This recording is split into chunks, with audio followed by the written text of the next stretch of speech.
Jackets up by 3. They've hit a three-pointer. B.J. Elder has been the factor. And Boston College has come away with 1 steal and turned that turnover into a deuce. Long jump shots, I think, going to play into the hands of Georgia Tech. Boston College needs to work the ball in the paint.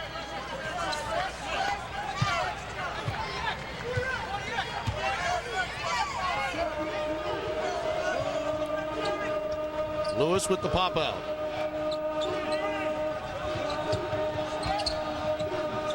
McHenry, the scouting report says give him that shot, and that's gravy anytime he starts hitting from downtown, because he generally distributes the ball almost as a point forward in this offense. No, not known as a shooter, and Utah challenged him early and came up in the second half. But that's an area, 10-second count by Boston College. Unaware of the clock. They're not handling that pressure at half court well. Only the 6th three-pointer hit this season by Anthony McHenry. You add that to what you know you're going to get from guys like Jarrett Jack, Marvin Lewis, and B.J. Elder, and Paul Hewitt's going to be very happy. And that's the one area where Georgia Tech can really put some pressure on Boston College. Tim, they are, Boston College, not a three-point shooting team at all. McHenry off the feet from Elder, counted, and a foul. Tony McHenry playing dividends here early in this game, extending the defense with a jump shot, but he is more apt to score in this fashion. Off penetration, shaping up on the baseline, and then finishing strong. Georgia Tech wants to push it. Boston College wants to make certain that they don't give up those easy baskets. Make this game more of a half-court grinder, play it in the 60s. Georgia Tech wouldn't mind scoring in the high 70s this afternoon. And the more efficient Tech is offensively, the more opportunities they have to get into this little trap.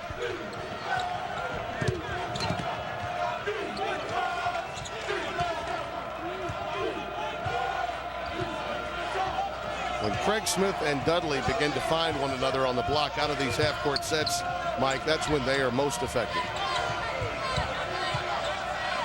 What's happened to him with that little half-court set, the clock is really on the back of BC. Yeah, and there's Smith. Shenshire taps it out, but it goes right to Dudley. Well, the 2 players we mentioned in these half-court sets with the clock winding down figured into that equation. And that's a big basket for Jared Dudley, who only had 2 points in the opening round game. They need him to score in double figures.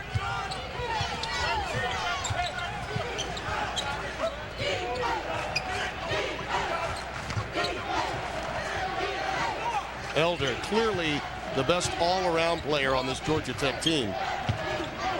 Shenshire with Agbai in his face. Lewis a runner. Boy, Georgia Tech kicking in on all cylinders offensively early on. Al Skinner has great respect for this team and their offensive capabilities. Another big basket for Lewis. He did not score against Utah. Just a reminder for those of you expecting Illinois, Cincinnati, Vanderbilt, North Carolina State will be getting you out to your tips. B.J. Elder picks up that foul. We've got a timeout. It's been all Tech. They are 5 for 5 early on and lead by 8.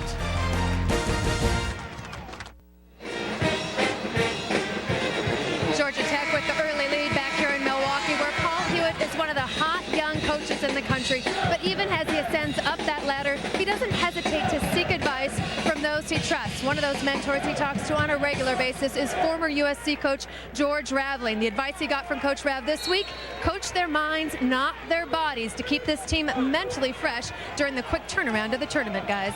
Thank you, Heather. I tell you, he had a problem early in the season recognizing that Shenshire was on that island. As you see Dudley trapped down the low block. Nice look. He finds Marshall, and he leans in, can't get it to fall. After that North Carolina loss, he knew he had to improve his post defense. Elder collects another 3, and he called Dick Bennett, former coach here with Wisconsin, took them to the Final Four in Wisconsin, Green Bay. A lot of young coaches, Mike, are not secure enough to call that many guys that are in the profession and say, hey, can you help me out? Well, and it's, you know, being secure, but also wanting to learn and not being afraid to go somebody who's a veteran coach who's been through it. And Paul Hewitt will avail himself of any and all knowledge that he can. Of course, George Raveling has been his primary mentor. They're taking a look at whether this was a 3-point shot or a 2. He hooked his foot in enough to keep it off the line. Yeah. Should be a 3-point basket. Yeah, it should. And B.J. Elder has come out smoking in this game. By the way, that's a fundamental move by a number of shooters to sort of take that foot and bend it just a bit. That's a nice move. That's a fundamentally sound. You learn that in camps. Well, normally, Tim, I would like to have both feet square to the basket. I mean, that's a little extreme right there. I think that'd have a chance to throw you off. But B.J. Elder, as long as your shoulders are square, right, he was able to pull that off. And that's not always the easiest thing either to do on the run. It's a good call. When I say that, I've seen a number of guys that teach backing up to shoot the three. You know, we've seen it from Jameer Nelson as an example. That dribble bounce back to shoot the three.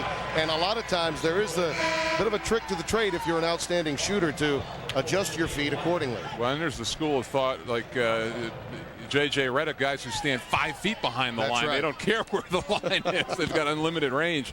But there's the graphic right there, field goal wise. In Boston College, that's not going to get it done defensively for Al Skinner.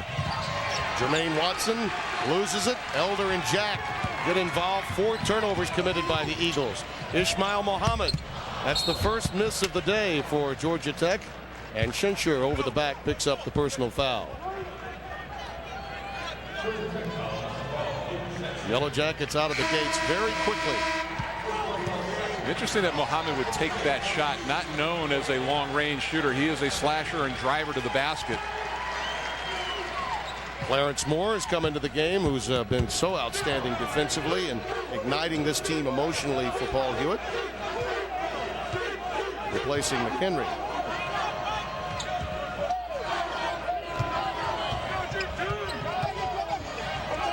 Dudley looking to dump down. That's where they want it. Smith and Hennett play a 2-man game, and Lewis Hennett can't connect. Long rebound. Taken down by Watson. I just think that Craig Smith has to be a little more aggressive with that play. I mean, it really was no double team. He had some time to operate. Smith, not there. Mohammed brings it out. You mentioned it was interesting that he took that shot. He was 0 for 2 from downtown this season, so it is rare for him to take that shot from long range. Elder on a clear out. Pulls up, and it's taken down by Watson. Boy, look at that recovery by Georgia Tech's defense. Watson can't hit. Dudley there to follow. And he gets it to fall. But boy, Georgia Tech's defensive transition pretty good. Yeah, and that was a pass.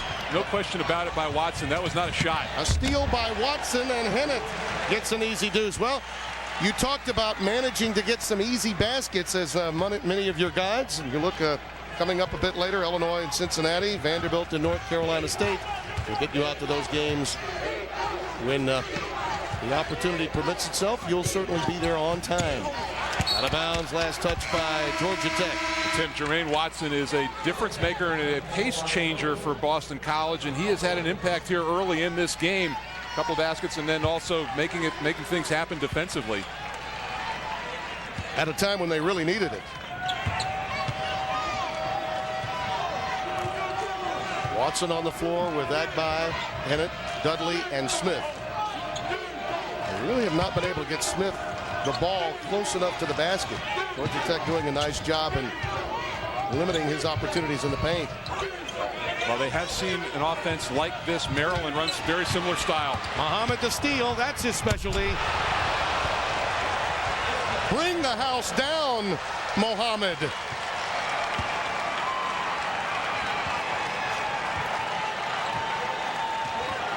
Georgia Tech leading by 9. They've doubled up on Boston College with a torrid shooting percentage early. Agbai. Dudley the rebound. He struggled the other day in their opening round game. Tech doing a good job dictating the pace through their defense too, Tim. Agbai trying to force the issue. Commits the player control foul.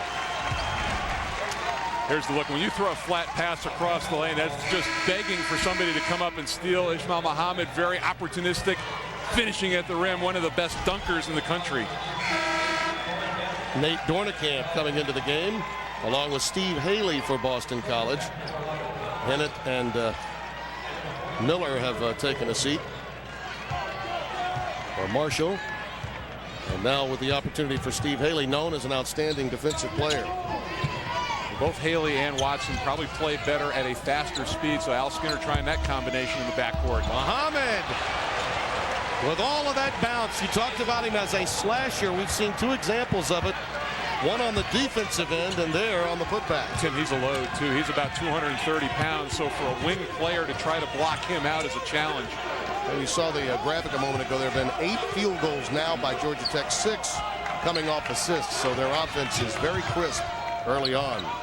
Dudley, the ball fake on Lewis, the dump down to Dornicamp. Haley trapped on the baseline. Dudley with the opportunity down low. That's just the kind of basket he specialized in getting in the Big East season. Well, if there's one thing that Georgia Tech needs to clean up, and they've done an awful lot well here early, they've given up a few second chance opportunities to Boston College. Lewis off the curl.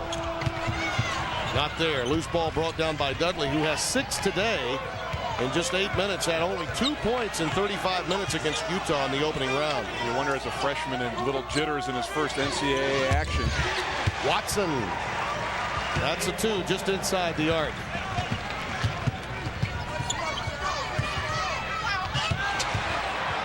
Smith the takeaway. Watson in traffic, and Moore will pick up the foul. That's the one area where Georgia Tech can have difficulty. Turnovers, and Boston College trying to make good use of points off. Specifically, when Jarrett Jack is out of the game, Tim, he is really their floor general. With Will Bynum, he's more offensive oriented. Bynum tried to force the play that time, and it turned into 2 free throws for BC.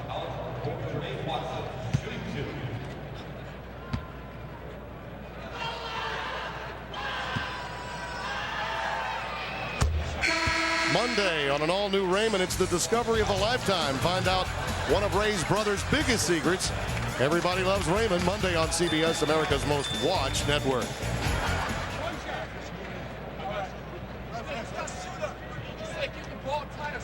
Watson, junior from Dorchester, Mass. Been very effective when coming off the bench, and has ignited this team from a defensive standpoint already today after Georgia Tech scorched the nets early, hitting their first 6. It's a 5-point lead now. The ACC and the Big East on display. Greg Gumbel along with Clark Kellogg and Seth Davis. We'll get you back to Boston College and Georgia Tech in a moment after we show you what's happening first in Kansas City, Memphis and Oklahoma State. This one early on, it's a 9-7 Cowboys lead. If things go to form, what do we expect out of this game? Well, both of these teams are very good. Oh, my goodness. Joey Graham, or one of the Graham fellas. Don't mind us. Rising to the rim. Sorry about that, Greg. I can't not react to that kind of a play. But anyway, if it does hold the form, look for the versatility of Oklahoma State's offense to be too much for Memphis to handle, even though I was really impressed in the first round win that Memphis had over South Carolina with their defense. Joey Graham, here's the highlight, Greg. Take a look at that. Oh. Yeah, it's very nice. EMS is on the way. Seth? I was going to say, that looked like Clark Kellogg circa early 80s. But I don't know. I think that the underdogs have shown that when they're playing without pressure, especially an athletic team like Memphis that likes to get out and run, I think that could cause Oklahoma State some problems. Well, Oklahoma State is just as athletic as you see a basket there on the back cut, and they can play lockdown defense when they need to. In Columbus, Illinois is playing Cincinnati, and this has all the makings. Cincinnati coming out of Conference USA. It has all the makings of a Big Ten matchup. It sure does, but I really think Illinois has just played so well. You see D. Brown defensively. That's the advantage that Illinois have in this game. Again, another Kellogg-esque move there, but that's been Cincinnati's problem all year is the guard play, and that's where Illinois should be able to press their advantage. D. Brown, man, we should stay on these walk the dogs here. I mean, we should stay on these highlights back and forth. We'll get Mr. Kellogg settled in his seat, and we'll keep you updated on those games. Let's get you back to Milwaukee to Tim Brando and Mike Jaminski.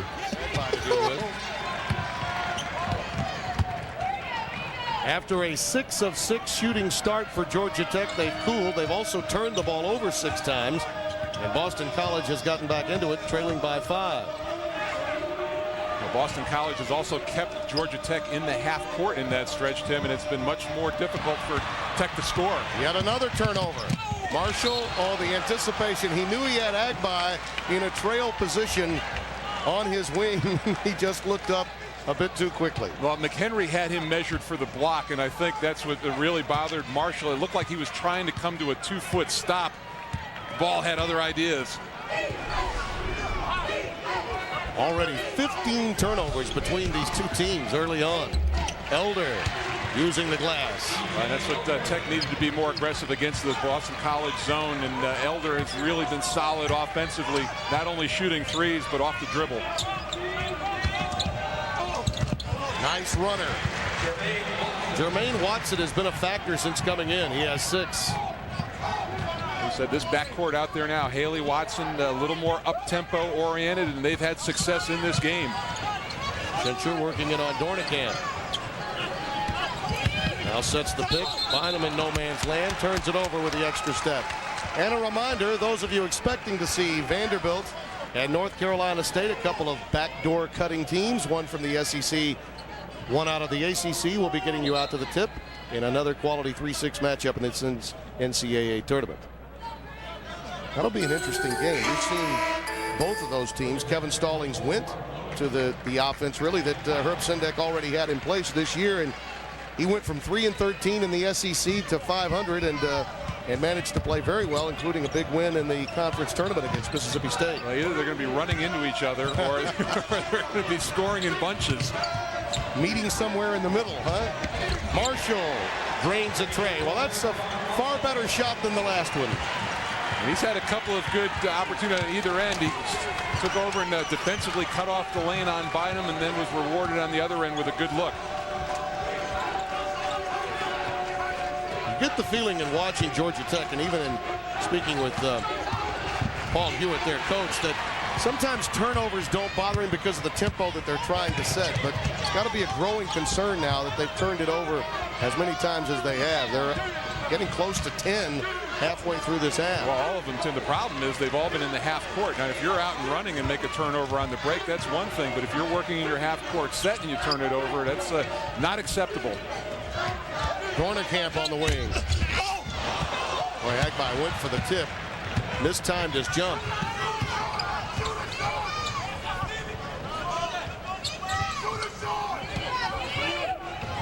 Shencher gets it very close to the basket with a mismatch, and they take advantage. Pennant was behind him, and they knew right where to go. Neither Agbai or Dornekamp in the play. I'll tell you what, Boston College has to be heartened with this comeback with the 3 right there with their leading scorer, Craig Smith, on the bench. Yeah. Dornekamp, who averages 3, gets a 3. Shencher, that's an offensive foul. I think they may overrule that early. It was a travel beforehand. They may change that call. Yeah, it does appear that Mike Sanzere will overrule, and that's good news for Paul Hewitt, because that would have been the second on Luke Shencher. So 7:07 remaining. Yeah, that was a little better, Sean Marshall, than the earlier shot, don't you think? You look at our game summary, 2 major concerns. Turnovers for Georgia Tech and getting Craig Smith back in the game for Boston College, Mike. Well, and so if you're Boston College, you've got to be very happy with where you are, especially the lift that you've gotten from your bench in the form of Watson and Haley, and coming in and giving you a little bit of spark. Marshall. And Boston College claims the lead. 5 in the game for Marshall. Moore. Dornekamp the rebound. I don't know if that's the jump shot that Georgia Tech was looking for. A quick one in the shot clock from Moore. And again, a reminder, those of you expecting Vanderbilt and North Carolina State, we will get you out there in time for your tip. Tech started this game up 16-5. BC has outscored them 20-8 over the last 8 minutes since. Smith, not this time, and they are absolutely collapsing on him every time he receives the ball. Jack leaves it for Shencher. Moore, so very active. Georgia Tech has plenty of hops on its front line. Greg Gumbel in New York. We'll watch Boston College and Georgia Tech for you, but the time has come for Game 2 in Orlando. 9-2-74. Now we'll talk about that Boston College-Georgia Tech game. The Yellow Jackets lead at 46-39. They are under 12 minutes to play in the second half. Let's take you to Milwaukee and join Tim Brando and Mike Jaminski.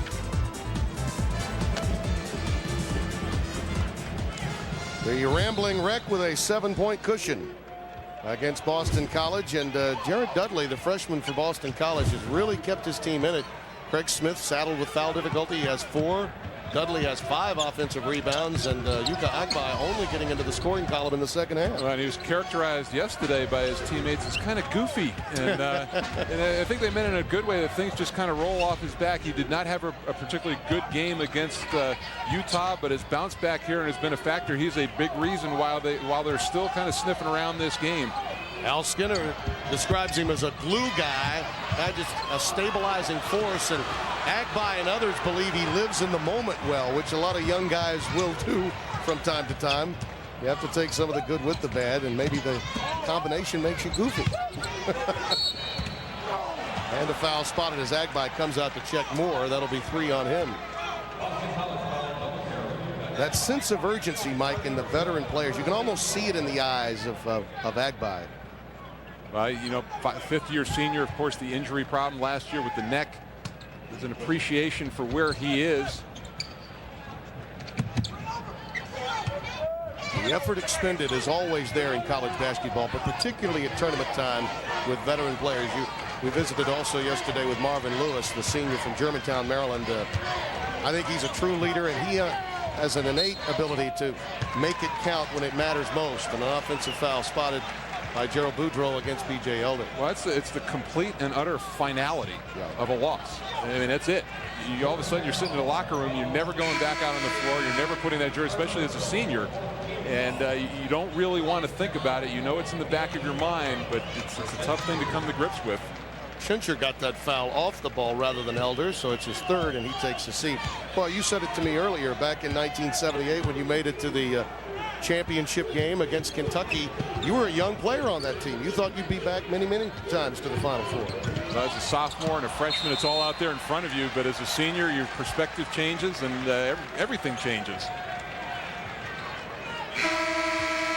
And I think it's even more, you know, now so few players stay till their senior year. That's right. You know, that used to be the rite of passage.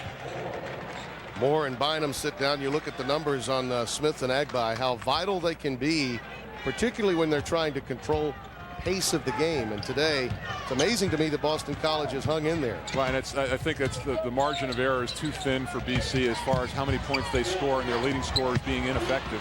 Tarver, not a scorer per se. Dornekamp with quality defense against him. Outstanding pass to Hennett. Boy, Jermaine Watson just absolutely with pinpoint accuracy on that pass. You know, it was interesting that the development of this BC team. They played some high-scoring games early in the year, 90 points against Appalachian State, in the 80s against Wichita State. And then as the season evolved, they became a more slow team. They may have to crank it up a notch here in the last 2 minutes, though, to get into this ball game. Marvin Lewis got his 3rd.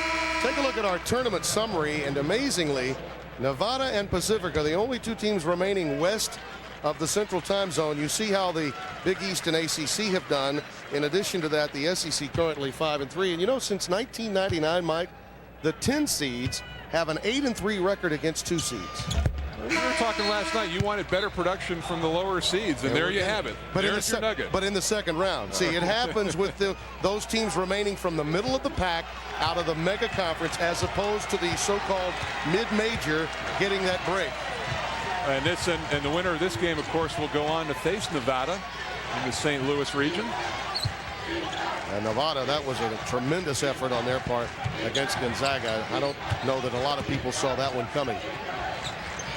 At least not by that wide margin. They absolutely dismantled the Zags. Jack off the bounce. Moore with the offensive board.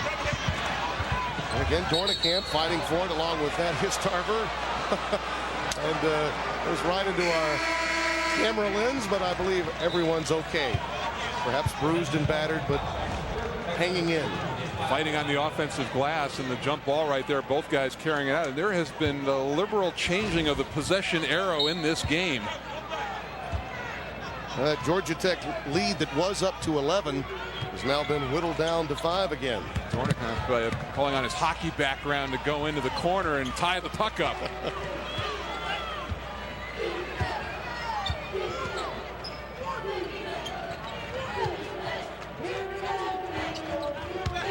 Dudley in traffic, fouled by Tarver.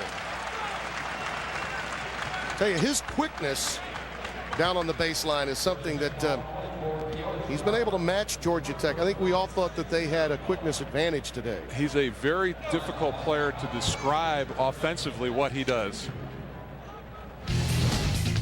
So Georgia Tech's lead over Boston College is 5, 9:23 to play. Vandy. Vanderbilt foul on number 44, Corey Smith. And Corey Smith.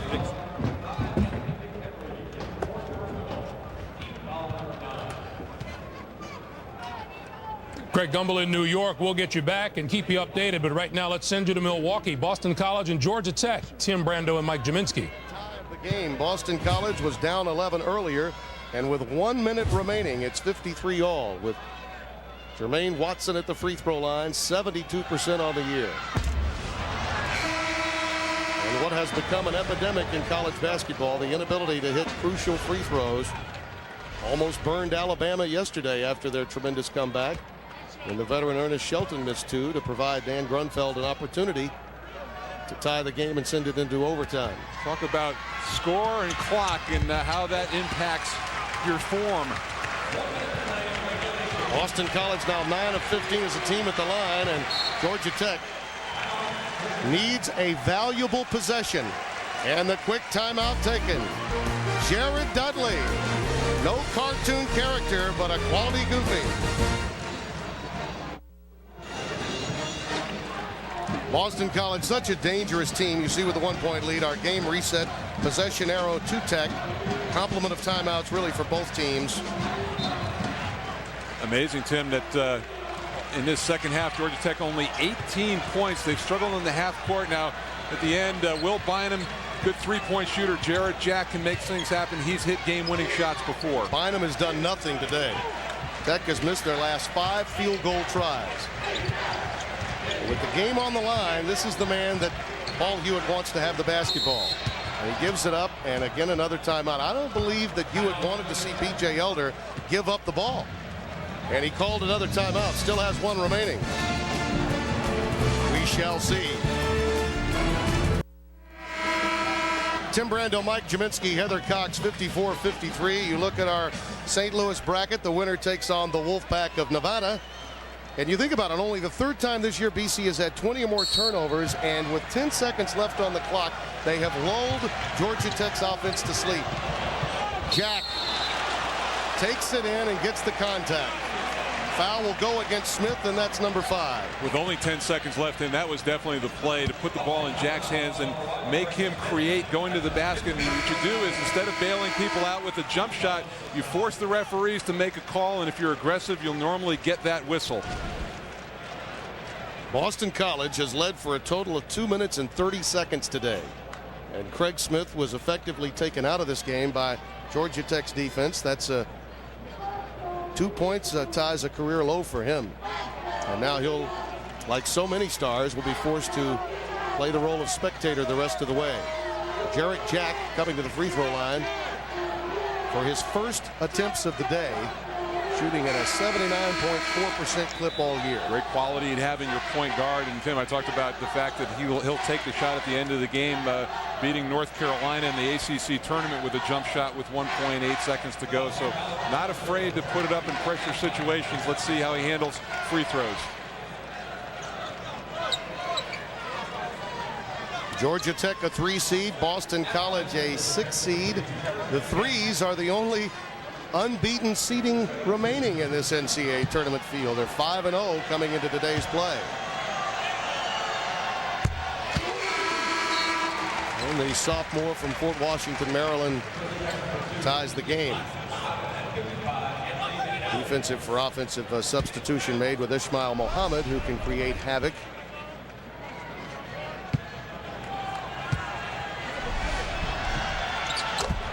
One-point lead for Georgia Tech. Now without Smith, let's see who the guy is. And Watson has been the catalyst for this team in the half court. Al Skinner, the cool hand Luke of this Boston College program, says let's find another way. And a variety of guys are at his beck and call.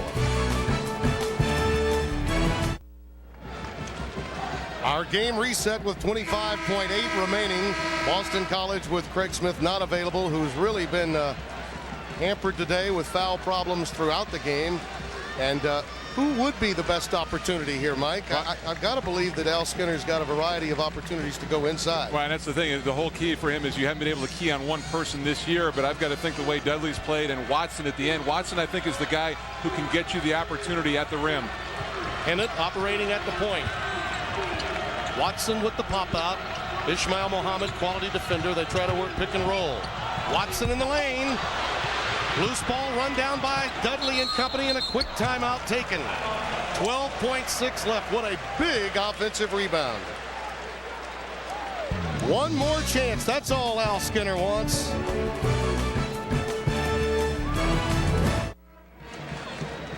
Little has changed except time. We've carved almost half off that 25 seconds.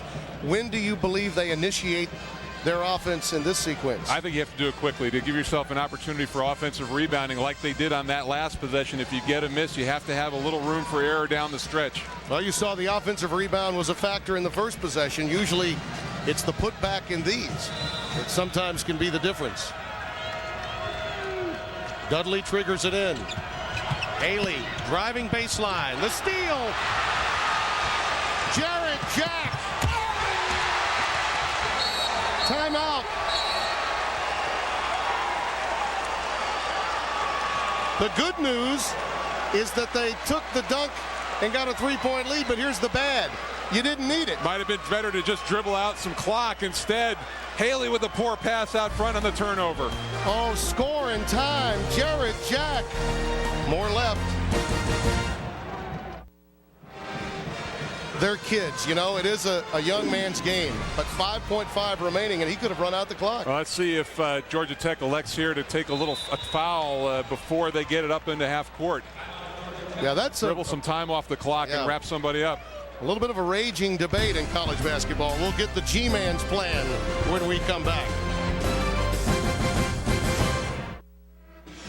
No timeouts remaining and little time for Boston College, but at least they have that chance because of Jarrett Jack's decision. I foul in this situation, Tim. How many times I've seen more teams tie with a long three than do it off a missed free throw at the end of the day. I say you wrap them up. Yeah, so many coaches are afraid of that, and yet, granted, they've been there, and neither of us have.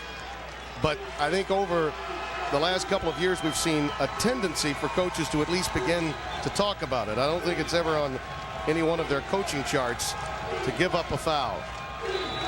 Hinnant, the highest percentage three-point shooter out there for BC. Dornicamp gets it in. Elder the steal, but BJ was on the sideline. So they lose a second, and they get to trigger it in from the sideline. 4.5 remaining. It was a good call. Clearly, he was out of bounds. Tech needs to make everybody catch in front of them. Nobody leak behind. Dornicamp again gets it to Watson. Must be a tray. Georgia Tech is headed to the Sweet 16 for the first time since 1996.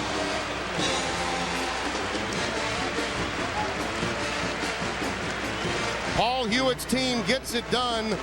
It wasn't artistic, but then again, it seldom is against Boston College. And that shot nearly went down. It was a great attempt by Jermaine Watson, 4 of 14 on the year only, but that one almost caught the back iron and fell in. Tech wins despite scoring only 22 points in the second half. And I guess you have to rely on your defense, and Georgia Tech's got a good one. Well, and Tim, what do we talk about? It's easier for a slower-paced team to impose its will. Boston College did it, but Georgia Tech, able to win in a variety of ways, came up big with some defensive plays. A huge victory for Paul Hewitt, young man who began coaching at a recreation park in Newcastle in upstate New York.